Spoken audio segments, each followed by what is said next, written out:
ശബരിമലയിൽ 2019 അഴിച്ചെടുത്ത ദ്വാരപാലക ശില്പത്തിലെ സ്വർണ്ണപ്പാളി മാറ്റിയതിന് ഒരു തെളിവ് കൂടി മാതൃഭൂമി ന്യൂസ് ഇന്ന് പുറത്തുവിട്ടു. സന്നിധാനത്ത് നിന്ന് പാളി അഴിച്ചെടുത്തപ്പോൾ ഭാരം 42 കിലോഗ്രാം ആയിരുന്നു. 39ാം ദിവസം സ്വർണം പൂശു മുൻപ് തൂക്കിയപ്പോൾ 38 കിലോഗ്രാം. ചെന്നൈ സ്മാർട്ട് ക്രിയേഷൻസിൽ ഉണ്ണികൃഷ്ണൻ പോറ്റി കൊണ്ടുവന്നത് പുതിയ ചെമ്പ് പാളിയാണെന്ന് വ്യക്തമാവുകയാണ്.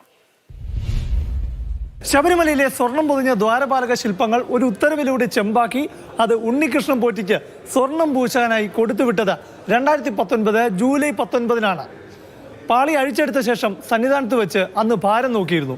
42 കിലോഗ്രാം ഉണ്ടായിരുന്നു. 39 ദിവസം കഴിഞ്ഞ് 2019 ഓഗസ്റ്റ് 29-ന് ചെന്നൈയിലെ സ്മാർട്ട് ക്രിയേഷൻസിൽ സ്വർണം പൂശുന്നതിന് മുൻപായി വീണ്ടും ഈ പാളികളുടെ ഭാരം അളന്നു.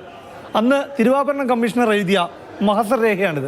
ഈ മഹസറിൽ സുപ്രധാനമായൊരു കണക്കുണ്ട്. 42 കിലോ ഭാരമുണ്ടായിരുന്ന ദ്വാരപാലക ശില്പത്തിന്റെ പാളി സ്വർണം പൂശു മുൻപ് തൂക്കിയപ്പോൾ 38 കിലോഗ്രാം 258 ഗ്രാമായി കുറഞ്ഞിരിക്കുന്നു.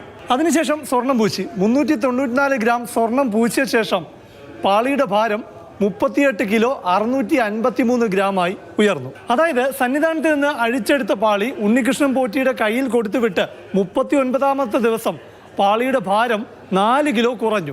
അത്ഭുതം തന്നെ. 2019 ജൂലൈ മാസം സന്നിധാനത്ത് നിന്ന് അഴിച്ചെടുത്ത ദ്വാരപാലക ശില്പത്തിന്റെ പാളിയല്ല ഓഗസ്റ്റ് മാസത്തിൽ ചെന്നൈയിൽ സ്വർണം പൂശാനായി എത്തിച്ചതെന്ന് ഈ മഹസർ രേഖ ഒരു സുപ്രധാന തെളിവാണ്.